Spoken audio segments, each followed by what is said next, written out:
Amniotic fluid అనేది తగ్గిపోవడానికి main reasons ఏంటి? Amniotic fluid అనేది అసలు ఏ మంత్లో తగ్గుతుంది? అసలు అమ్నియాటిక్ ఫ్లూయిడ్ అనేది ఈ ఉమ్మ నీరు అనేది ఎంత శాతం ప్రెగ్నెంట్ లేడీకి అనేది ఉండాలి? నెక్స్ట్ వన్ వచ్చేసి 9th మంత్లో చాలామంది లేడీస్కి ఏంటి అంటే ఉమ్మ నీరు అనేది లీక్ అవుతూ ఉంటుంది. కానీ ఆ ఉమ్మ నీరు లీకేజ్ని ఐడెంటిఫై చేయడం చాలా కష్టం. సో నేను చెప్పే ఈ టిప్స్ ఇవన్నీ కూడా యూజ్ చేస్తే మీరు ఉమ్మ నీరు అనేది ఎలా లీకేజ్ అవుతుంది ఏంటి అనేది కూడా తెలుసుకోవచ్చు అనమాట. సో ఈ 4 క్వశ్చన్స్కి కూడా నేను ఈరోజు అయితే మీకు ఆన్సర్ చెప్తాను. వీడియోని ఎక్కడ స్కిప్ చేయకుండా లాస్ట్ వరకు చూడండి. సో చాలా అంటే చాలా యూస్ఫుల్ అవుతుంది. చాలామంది ఇవి తెలియక చాలా మిస్టేక్స్ అనేది చేస్తూ ఉన్నారు. సో మీరు మాత్రం ఇలాంటి మిస్టేక్స్ అనేది అస్సలు చేయకండి. మీ ఇంట్లో ప్రెగ్నెంట్ లేడీస్ కానివ్వండి, న్యూగా మ్యారీడ్ అయిన వాళ్ళు కానివ్వండి, ఎవరైనా సరేవ్వండి, వాళ్ళకు కూడా ఈ వీడియోని సెండ్ చేయండి. అలాగే మీరు వీడియోని ఎక్కడ స్కిప్ చేయకుండా లాస్ట్ వరకు చూస్తేనే మీకు ప్రతిదీ క్లియర్గా అండ్ క్లారిటీగా అర్థమవుతుంది. ఇప్పుడైతే టాపిక్లోకి వెళ్ళిపోదాం. వెల్కమ్ టు మై ఛానల్ సదా ఆల్ ఇన్ వన్ అనమాట. ఉమ్మనీరు తగ్గిపోవడానికి చాలా అంటే చాలా రీజన్స్ ఉన్నాయి. ఇవన్నీ కూడా న్యాచురల్గానే ఉమ్మనీరు తగ్గిపోవడానికి కారణమవుతున్నాయి. సో వీడియోని ఎక్కడ స్కిప్ చేయకుండా లాస్ట్ వరకు చూడండి, మీకు ఫుల్గా క్లారిటీగా అర్థమవుతుంది. సో 1 by 1 చెప్తాను. వీడియోని వచ్చేసి ఉమ్మనీరు తగ్గిపోవడానికి మెయిన్ రీజన్ ఏంటి అంటే బేబీ నోటి ద్వారా తీసుకున్న ఉమ్మనీరు అనేది మూత్రం ద్వారా రిలీజ్ చేయాలి. సో అలా రిలీజ్ చేయకపోయినా కూడా ఉమ్మనీరు అనేది తగ్గే ఛాన్సెస్ ఉంది. నెక్స్ట్ వన్ వచ్చేసి బేబీకి చిన్న చిన్న రీనల్ ప్రాబ్లమ్స్ ఏమన్నా ఉన్నా కూడా ఉమ్మనీరు అనేది తగ్గుతుంది. మదర్కి కానివ్వండి, బేబీకి కానివ్వండి, క్రోమోజోమల్ ప్రాబ్లమ్స్ కనుక ఉంటే ఉమ్మనీరు అనేది తగ్గిపోతుంది. Next one urine. బేబీకి యూరిన్ అనేది తయారు కాకపోయినా కూడా ఉమ్మనీరు అనేది తగ్గిపోయే ఛాన్సెస్ ఉన్నాయి. సో ఈ ఉమ్మనీరు అనేది తగ్గిపోవడం ద్వారా బేబీకి లోపల అంటే ఎక్కువ స్పేస్ అనేది ఉండదు. సో తను ఎక్కువగా మూవ్ అవ్వలేదు. సో ఇలా మూవ్ అవ్వకుండా ఉండడం ద్వారా ఏమవుతుంది అంటే బేబీ గ్రోత్ మీద ఎఫెక్ట్ అనేది పడుతుంది. సో ఈ ఉమ్మనీరు తగ్గిపోవడం ద్వారా బేబీ గ్రోత్ అనేది కూడా తగ్గిపోవడం అనేది జరుగుతుంది అన్నమాట. నెక్స్ట్ వన్ ఏంటి అంటే ఎక్కువగా మీరు 9th మంత్లో కానివ్వండి, 7th మంత్లో కానివ్వండి డాక్టర్ని కన్సల్ట్ అయినప్పుడు డాక్టర్ మీకు ఏం చెప్తారంటే లెఫ్ట్ సైడ్ తిరిగి పడుకోండి అని చెప్తారనమాట. సో అలా ఎందుకు చెప్తారో కూడా నేను ఒక షార్ట్ వీడియో అయితే చేశాను, ఇప్పుడు కూడా చెప్తాను. సో లెఫ్ట్ సైడ్ తిరిగి పడుకోవడం ద్వారా ఏమవుతుందంటే బేబీకి మదర్కి బ్లడ్ సప్లై అనేది మంచిగా జరుగుతుంది, బ్లడ్ సర్క్యులేషన్ అనేది మంచిగా జరుగుతుంది. ఇలా బ్లడ్ సర్క్యులేషన్ అనేది జరగడం ద్వారా ఉమ్మనీరు అనేది మంచిగా పెరగడానికి ఛాన్సెస్ ఉంది. ఎప్పుడైతే మనం రైట్ సైడ్ తిరిగి పడుకుంటామో రైట్ సైడ్ తిరిగి పడుకున్నప్పుడు బేబీకి మనకి బ్లడ్ సర్క్యులేషన్ అనేది సరిగ్గా జరగదు. సో ఇలా జరగకపోవడం ద్వారా ఉమ్మనీరు అనేది తగ్గిపోయే ఛాన్స్ ఉంది. ఇంకా బేబీ గ్రోత్ కూడా తగ్గిపోయే ఛాన్సెస్ అనేది ఎక్కువగా ఉన్నాయన్నమాట. సో బ్లడ్ ప్రెషర్ వల్ల కూడా ఉమ్మనీరు అనేది తగ్గిపోతుంది. సో ఉమ్మనీరు పెరగాలి అంటే ఏం చేయాలి అని కూడా కొంతమంది డౌట్ ఉంటుంది. ఆల్రెడీ నేను ఒక వీడియో చేశాను. సో ఈ వీడియోలో కూడా షార్ట్ అండ్ స్వీట్గా చెప్పేస్తాను అనమాట. సో వాటర్ ఎక్కువగా తీసుకుంటూ ఉండాలి. Daily 3 to 4 litres of water అనేది తీసుకోవాలి. ఇంకా డైలీ కోకోనట్ వాటర్ అనేది మస్ట్ అండ్ షుడ్ అనమాట. ఇంకా మజ్జిగ కూడా డైలీ తీసుకుంటే బేబీకి చాలా అంటే చాలా మంచిది. ఇంకా ఉమ్మనీరు కూడా బాగా ఫాస్ట్గా పెరుగుతుంది. ఇంకా వచ్చేసి ఫ్లూయిడ్స్ అనమాట. Fluids orange. ఈ 5 కనుక మీరు తీసుకున్నట్లయితే ఉమ్మనీరు అనేది ఫాస్ట్గా ఇంక్రీజ్ అవుతుంది. బేబీకి కూడా ఎలాంటి ప్రాబ్లం అనేది ఉండదు. సో చాలామందికి ఏంటి అంటే ఉమ్మనీరు తగ్గిపోవడం అనేది తెలీదు. సో కొన్ని సిమ్టమ్స్ అనేవి ఉంటాయి. ఈ సిమ్టమ్స్ ద్వారా కూడా మనకు ఉమ్మనీరు తగ్గిపోయింది అని చెప్పేసి మనం ఐడెంటిఫై చేసుకోవచ్చు అనమాట. ఫస్ట్ వన్ వచ్చేసి స్కిన్ అనేది డ్రైగా అయిపోతుంది, ఎక్కువగా వాటర్ అవుతాయి. ఇంకా బ్లడ్ ప్రెషర్ పెరగడం కానివ్వండి, తగ్గడం కానివ్వండి జరుగుతుంది. అంటే మన బెల్లీ సైజ్ అనేది కూడా ఎక్కువగా ఇంక్రీజ్ అవ్వదు అనమాట. ఇంకా బేబీ మూమెంట్స్ కూడా తగ్గిపోతాయి. ఇలాంటి సిమ్టమ్స్ కనుక మీకు ఎవరికైనా ఉంటే ఇమీడియట్గా మీ దగ్గరలో ఉన్న గైనకాలజిస్ట్ని అయితే కన్సల్ట్ అవ్వండి. ఈ ఉమ్మనీరు అనేది 10 కంటే తక్కువగా ఉంటే ఆలిగోహైడ్రామినేజ్ అంటారు. 14 కంటే అబోవ్ ఉంటే పాలీహైడ్రామినేజ్ అని పిలుస్తారనమాట. సో 10 కంటే ఎక్కువగా ఉమ్మనీరు అనేది ఉండొచ్చు, 12, 13 అలా ఉండొచ్చు. మరి 14 కంటే ఎక్కువగా ఉమ్మనీరు అనేది ఉండకూడదు. అలా ఉండడం ద్వారా ఏమవుతుందంటే బేబీ మూమెంట్స్ అనేవి స్పీడప్ అవుతాయి. ఇంకా ఉమ్మనీరు అనేది ఎక్కువగా లీక్ అవ్వడానికి ఛాన్సెస్ ఉంది. ఇంకా వచ్చేసి బేబీకి కొన్ని సిచ్యువేషన్స్లో ప్రాబ్లం అయ్యే ఛాన్సెస్ కూడా ఎక్కువగా ఉంది. సో ఉమ్మనీరు ఎక్కువగా ఉండకూడదు, ఉమ్మనీరు అలా అని తక్కువగా కూడా ఉండకూడదు.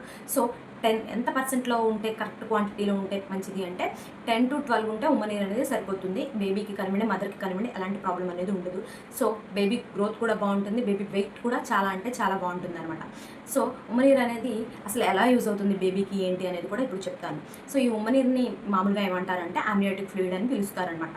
సో ఎక్కువగా డాక్టర్స్ 1 to 5th మంత్ వరకు ఒకలా కన్సల్ట్ చేస్తారు ఉమ్మనీరుని, 5th నుంచి 10th వరకు ఒకలా కన్సల్ట్ చేస్తారు. Based on the baby growth అనమాట.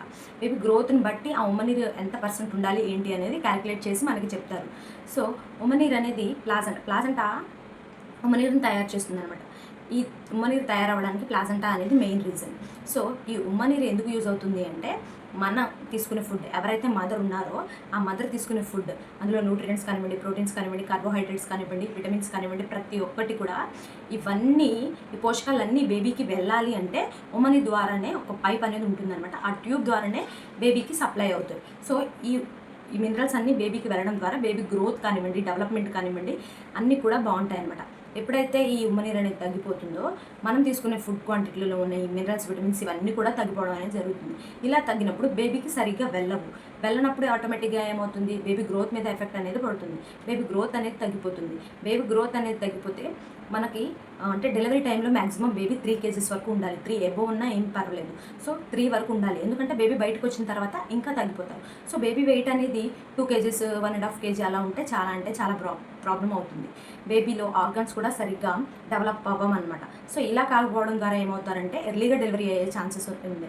ఎర్లీగా డెలివరీ అయితే బేబీని బాక్సెస్లో పెట్టడం కానివ్వండి, వాళ్ళకి కొన్ని అంటే సిమ్టమ్స్ ఉంటాయి. కొన్ని వాటి ద్వారా బేబీకి చాలా అంటే చాలా ప్రాబ్లం ఉంటుంది. సివియర్ పెయిన్ ఉంటుంది బేబీకి. ఇంకా బేబీ ఎక్కువ కోలుకోలేదు, అంటే తను యాక్టివ్గా ఉండలేదు. చాలా ప్రాబ్లమ్స్ వచ్చే ఛాన్సెస్ అనేవి ఎక్కువగా ఉన్నాయన్నమాట. సో ఉమ్మనీరు అనేది ప్రెగ్నెంట్ లేడీస్కి చాలా అంటే చాలా ఇంపార్టెంట్. 1 to 5th మంత్లో 5% వరకు ఉమ్మనీరు ఉంటే సరిపోతుంది అనమాట. సో 1 to 10 monthsలో 10-12 అలా ఉమ్మనీరు ఉంటే సరిపోతుంది. అమ్నియాటిక్ ఫ్లూయిడ్ ఏ మంత్లో డిక్రీజ్ అవుతుంది? న్యాచురల్గా అమ్నియాటిక్ ఫ్లూయిడ్ అనేది 7th to 9th మంత్లో డిక్రీజ్ అవ్వడం అనేది జరుగుతుంది. ఇలా ఎందుకు డిక్రీజ్ అవుతుందో మీకైతే ఇప్పుడు చెప్తాను. 7th నుంచి 9th మంత్ లోపు మనకి బేబీ అనేది ఎక్కువగా గ్రో అవుతుంది. 6th మంత్ వరకు మనకి బేబీ అనేది 1/2 kg ఉంటుంది. ఎప్పుడైతే మనకి 6th మంత్ నుంచి మనకి 9th 10th మంత్ వచ్చే లోపల బేబీ అనేది 3-4 kgs వరకు ఉంటుంది మ్యాక్సిమం. సో బేబీ గ్రోత్ అనేది ఎక్కువగా పెరుగుతున్న కొద్దిగా అమ్నియాటిక్ ఫ్లూయిడ్ కూడా ఇంక్రీజ్ అవుతూ ఉంటుంది. కొంతమందికి డిక్రీజ్ అవుతూ ఉంటుంది బేస్డ్ ఆన్ ద ఫుడ్ అనమాట.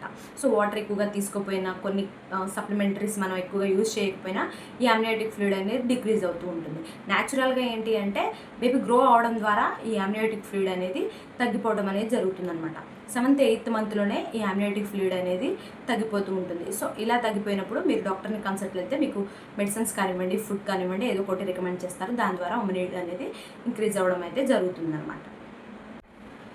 థర్డ్ వన్ వచ్చేసి అసలు మనకి ఉమ్మనీరు అనేది ఎంత క్వాంటిటీలో ఉండాలి. సో ఉమ్మనీరు ఎంత క్వాంటిటీలో ఉండాలనేది చాలామందికి తెలీదు. సో ఇప్పుడు చెప్తాను, కేర్ఫుల్గా వినండి. సో ఉమ్మనీరు అనేది మనకి 10 to 14 లోపు ఉంటే పర్లేదు. అంటే 14 కంటే ఎబోవ్ ఉన్న ప్రాబ్లమే, 10 కన్నా తక్కువ ఉన్నా కూడా ప్రాబ్లమే అనమాట. సో అసలు ఈ ఉమ్మనీరుని ఏమంటారంటే అమ్నియాటిక్ ఫ్లూయిడ్ అంటారు. ఈ ఉమ్మనీరు అంతా కూడా బేబీ చుట్టూ ఉంటుంది. చుట్టూ ఒక వలయం లాగా ఈ ఉమ్మనీరు అనేది ఉంటుంది. బేబీని ప్రొటెక్ట్ చేయడానికి చాలా బాగా ఉపయోగపడుతుంది ఈ ఉమ్మనీరు అనేది. ఇంకా బేబీ గ్రోత్కి కూడా చాలా అంటే చాలా బాగా యూజ్ అవుతుంది. ఇంకా ఈ ఉమ్మనీరు ఎక్కువగా ఉండడం ద్వారా బేబీ అనేది ఎక్కువగా మూవ్ అవుతూ ఎక్కువ గ్రో అవుతుంది. ఉమ్మనీరు అనేది తక్కువగా ఉంటే బేబీ మూమెంట్స్ అనేవి సరిగ్గా ఉండవు. సో ఇంకా ఏంటి అంటే ఈ ఉమ్మనీరు అనేది 10 కంటే తక్కువగా ఉంటే ఏమంటారు, 10 కంటే ఎక్కువగా ఉంటే ఏమంటారు అనేది కూడా నేనైతే మీకు ఈ వీడియోలో చెప్తాను. ఈ ఉమ్మనీరు అనేది 10 కంటే తక్కువగా ఉంటే ఆలిగోహైడ్రామినేజ్ అంటారు. 14 కంటే ఎబోవ్ ఉంటే పాలీహైడ్రామినేజ్ అని పిలుస్తారనమాట. సో 10 కంటే ఎక్కువగా ఉమ్మనీరు అనేది ఉండొచ్చు, 12, 13 అలా ఉండొచ్చు. మరి 14 కంటే ఎక్కువగా ఉమ్మనీరు అనేది ఉండకూడదు. అలా ఉండడం ద్వారా ఏమవుతుందంటే బేబీ మూమెంట్స్ అనేవి స్పీడప్ అవుతాయి. ఇంకా ఉమ్మనీరు అనేది ఎక్కువగా లీక్ అవ్వడానికి ఛాన్సెస్ ఉంది. ఇంకా వచ్చేసి బేబీకి కొన్ని సిచ్యువేషన్స్లో ప్రాబ్లం అయ్యే ఛాన్సెస్ కూడా ఎక్కువగా ఉంది. సో ఉమ్మనీరు ఎక్కువగా ఉండకూడదు, ఉమ్మనీరు అలానే తక్కువగా కూడా ఉండకూడదు. సో 10 ఎంత పర్సెంట్లో ఉంటే కరెక్ట్ క్వాంటిటీలో ఉంటే మంచిది అంటే 10 to 12 ఉంటే ఉమ్మనీరు అనేది సరిపోతుంది. బేబీకి కానివ్వండి, మదర్కి కానివ్వండి ఎలాంటి ప్రాబ్లం అనేది ఉండదు. సో బేబీ గ్రోత్ కూడా బాగుంటుంది, బేబీ వెయిట్ కూడా చాలా అంటే చాలా బాగుంటుంది అనమాట. సో ఉమ్మనీరు అనేది అసలు ఎలా యూజ్ అవుతుంది బేబీకి ఏంటి అనేది కూడా ఇప్పుడు చెప్తాను. సో ఈ ఉమ్మనీరుని మామూలుగా ఏమంటారంటే అమ్నియాటిక్ ఫ్లూయిడ్ అని పిలుస్తారనమాట. సో ఎక్కువగా డాక్టర్స్ 1 to 5th మంత్ వరకు ఒకలా కన్సల్ట్ చేస్తారు ఉమ్మనీరుని.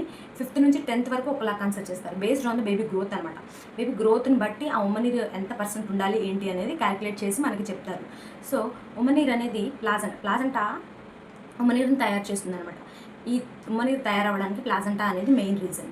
సో ఈ ఉమ్మనీరు ఎందుకు యూజ్ అవుతుంది అంటే మనం తీసుకునే ఫుడ్ ఎవరైతే మదర్ ఉన్నారో ఆ మదర్ తీసుకునే ఫుడ్ అందులో న్యూట్రియంట్స్ కానివ్వండి, ప్రోటీన్స్ కానివ్వండి, కార్బోహైడ్రేట్స్ కానివ్వండి, విటమిన్స్ కానివ్వండి, ప్రతి ఒక్కటి కూడా ఇవన్నీ ఈ పోషకాలన్నీ బేబీకి వెళ్ళాలి అంటే ఉమ్మని ద్వారానే ఒక పైప్ అనేది ఉంటుందన్నమాట. ఆ ట్యూబ్ ద్వారానే బేబీకి సప్లై అవుతుంది. సో ఈ మినరల్స్ అన్నీ బేబీకి వెళ్ళడం ద్వారా బేబీ గ్రోత్ కానివ్వండి, డెవలప్మెంట్ కానివ్వండి అన్నీ కూడా బాగుంటాయి అన్నమాట. ఎప్పుడైతే ఈ ఉమ్మనీరు అనేది తగ్గిపోతుందో మనం తీసుకునే ఫుడ్ క్వాంటిటీలో ఉన్న ఈ మినరల్స్, విటమిన్స్ ఇవన్నీ కూడా తగ్గిపోవడం అనేది జరుగుతుంది. ఇలా తగ్గినప్పుడు బేబీకి సరిగ్గా వెళ్ళనప్పుడు ఆటోమేటిక్గా ఏమవుతుంది, బేబీ గ్రోత్ మీద ఎఫెక్ట్ అనేది పడుతుంది. బేబీ గ్రోత్ అనేది తగ్గిపోతుంది. బేబీ గ్రోత్ అనేది తగ్గిపోతే మనకి అంటే డెలివరీ టైంలో మ్యాక్సిమం బేబీ 3 kgs వరకు ఉండాలి. 3 అబోవ్ ఉన్నా ఏం పర్వాలేదు. సో 3 వరకు ఉండాలి. ఎందుకంటే బేబీ బయటకు వచ్చిన తర్వాత ఇంకా తగ్గిపోతారు. సో బేబీ వెయిట్ అనేది 2 kgs 1.5 kg అలా ఉంటే చాలా అంటే చాలా ప్రాబ్లం అవుతుంది. బేబీలో ఆర్గన్స్ కూడా సరిగ్గా డెవలప్ అవ్వమన్నమాట. సో ఇలా కాకపోవడం ద్వారా ఏమవుతారంటే ఎర్లీగా డెలివరీ అయ్యే ఛాన్సెస్ ఉంది. ఎర్లీగా డెలివరీ అయితే బేబీని బాక్సెస్లో పెట్టడం కానివ్వండి, వాళ్ళకి కొన్ని అంటే సిమ్టమ్స్ ఉంటాయి. కొన్ని వాటి ద్వారా బేబీకి చాలా అంటే చాలా ప్రాబ్లం ఉంటుంది. సివియర్ పెయిన్ ఉంటుంది బేబీకి. ఇంకా బేబీ ఎక్కువ కోలుకోలేదు, అంటే తను యాక్టివ్గా ఉండలేదు. చాలా ప్రాబ్లమ్స్ వచ్చే ఛాన్సెస్ అనేవి ఎక్కువగా ఉన్నాయన్నమాట. సో ఉమ్మనీరు అనేది ప్రెగ్నెంట్ లేడీస్కి చాలా అంటే చాలా ఇంపార్టెంట్. 1 to 5th మంత్లో 5% వరకు ఉమ్మనీరు ఉంటే సరిపోతుంది అనమాట. సో 1 to 10 monthsలో 10-12 అలా ఉమ్మనీరు ఉంటే సరిపోతుంది. సో ఇప్పుడు ప్రజెంట్ అయితే ఇంకా చాలామందికి తెలియదు ఏంటి అంటే 9th మంత్లో ఉమ్మనీరు అనేది లీకేజ్ అవుతుంది. సో ఈ ఉమ్మనీరుని యూరిన్ని కంపేర్ చేసుకుంటూ ఉంటారు. సో ఉమ్మనీరు అనేది అలాగే యూరిన్ ఏంటి అనేది తెలియదు అనమాట చాలామందికి. సో చాలామంది దీని దగ్గర చాలా మిస్టేక్స్ అనేవి చేస్తూ ఉంటారు. ఇంకా దీనివల్ల బేబీకి ప్రాబ్లం అయ్యే ఛాన్సెస్ కూడా ఉంది. సో దీన్ని ఎలా ఐడెంటిఫై చేయాలి అనేది ఇప్పుడైతే చెప్తాను. 9th మంత్లో చాలామందికి ఏంటి అంటే పెయిన్స్ రాకుండానే ఉమ్మనీరు అనేది లీకేజ్ అవుతుంది అనమాట. సో ఇలా ఉమ్మనీరు అనేది లీకేజ్ అయినప్పుడు చాలామందికి తెలీదు. సో అది యూరిన్ అని అనుకుంటారు. సో ఉమ్మనీరుని ఎలా ఐడెంటిఫై చేయాలో చూద్దాం. ఉమ్మనీరు వచ్చేసి మనకి ఎలాంటి స్మెల్ కానివ్వండి, ఎలాంటి కలర్ కూడా ఉండదు. యూరిన్ మనకి లైట్ అండ్ పేల్ ఎల్లో కలర్లో ఉంటుంది. ఉమ్మనీరు వచ్చేసి మనకి జిగురుగా అనిపిస్తుంది. యూరిన్ వచ్చేసి మనకి అలా ఏమి ఉండదు, వాటర్ టైప్గానే ఉంటుంది. ఇది మనం కంట్రోల్ చేయగలం, కానీ అమ్నియోటిక్ ఫ్లూయిడ్ని మనం కంట్రోల్ చేయలేము. ఎందుకంటే అమ్నియోటిక్ ఫ్లూయిడ్ అనేది రిలీజ్ అవుతున్న కొద్దిగా, కంటిన్యూస్గా రిలీజ్ అవుతున్న కొద్దిగా మనకి అసలు అది వస్తుంది బయటికి అనే విషయం కూడా మనకి అర్థం కాదనమాట. యూరిన్ అయితే మనం కంట్రోల్ చేయగలం. ఇంకా ఉమ్మనీరు అనేది ఎక్కువగా లీకేజ్ అవ్వడం ద్వారా బట్టలు మొత్తం కూడా తడిచిపోవడం అనేది జరుగుతుంది. సో ఇలా ఎక్కువగా ఉమ్మనీరు అనేది లీకేజ్ అయినా కానివ్వండి, మీరు ఎక్కువసార్లు యూరిన్కి వెళ్ళినా కానివ్వండి, మీరు యూరిన్ అని అనుకుంటారు, కానీ అది ఉమ్మనీరు. సో మీరు ఇలాంటి మిస్టేక్స్ చేయకండి. మీరు ఎక్కువసార్లు యూరిన్కి వెళ్ళినా కానివ్వండి, మీకు ఉమ్మనీరు అనేది లీకేజ్ అవుతుంది అని మీకు అనిపించినా కానివ్వండి, వెంటనే మీ దగ్గరలో ఉన్న గైనకాలజిస్ట్ దగ్గరికి వెళ్ళండి. ఎందుకు అంటే ఉమ్మనీరు అనేది లీకేజ్ అయిపోతే బేబీ గ్రోత్ మీద చాలా ఎఫెక్ట్ పడే ఛాన్సెస్ అనేది ఉంది. సో బేబీకి ప్రాబ్లం అయ్యే ఛాన్స్ ఉంది. సో ఉమ్మనీరు అనేది ఎంత క్వాంటిటీలో ఉండాలో అంతే క్వాంటిటీలో ఉండాలి. సో ఈ ఉమ్మనీరు అనేది బేబీ ప్రొటెక్షన్ లాగా, ఇంకా ఫుడ్ లాగా చాలా రకాలుగా ఉపయోగపడుతుంది. సో ఇలాంటి మిస్టేక్స్ ఏం చేయకండి. మీకు ఉమ్మనీరు లీకేజ్ అవుతుందంటే మీ దగ్గరలో ఉన్న గైనకాలజిస్ట్ దగ్గరికి వెళ్ళి కన్సల్ట్ అవ్వండి. సో ఇప్పుడు ప్రజెంట్ అయితే నాకు ఉమ్మనీరు బాగానే ఉంది. ఇంకో మ్యాక్సిమం నాకు తెలిసి ఇంకో 3-4 daysలో డెలివరీ అయ్యే ఛాన్సెస్ అయితే ఎక్కువగా కనిపిస్తున్నాయి. సో డెలివరీ అయిన తర్వాత కూడా నా ఎక్స్పీరియన్స్ ఎలా ఉంది ఏంటి అనేది మీతో షేర్ చేసుకుంటాను. సో మీకు ఈ 4 questions ఆన్సర్స్ అర్థమయ్యాయని అనుకుంటున్నాను. వీడియోని ఎక్కడ స్కిప్ చేయకుండా చూసినందుకు చాలా అంటే చాలా థ్యాంక్స్. సో ఇలాంటి మరిన్ని ఇన్ఫర్మేటివ్ వీడియోస్ కోసం మన ఛానల్ అయితే సబ్స్క్రైబ్ చేసుకోండి. అలాగే మీ ఫ్రెండ్స్లో కానివ్వండి, మీ ఫ్యామిలీ మెంబర్స్లో కానివ్వండి, ఎవరైనా ప్రెగ్నెంట్ లేడీస్ ఉన్నా కానివ్వండి, ఇంకా వచ్చేసి న్యూగా మ్యారీడ్ అయిన వాళ్ళు ఉన్నా కానివ్వండి, వాళ్ళకి ఈ వీడియోని షేర్ చేయండి. ఎందుకంటే ఈ వీడియో ఎంతో కొంతమందికి షేర్ చేస్తే వాళ్ళకి ఎంతో కొంత యూజ్ అవుతుంది. సో ఒక 2 members-కి 3 members-కి యూజ్ అయినా కూడా నేనైతే చాలా హ్యాపీ అనమాట. నేను ఎందుకు ఈ వీడియోస్ ఇలా చేస్తున్నాను అంటే నా ద్వారా కొంతమందికైనా తెలియాలి, నేను ఫేస్ చేసిన ప్రాబ్లమ్స్ వాళ్ళు ఫేస్ చేయకూడదు.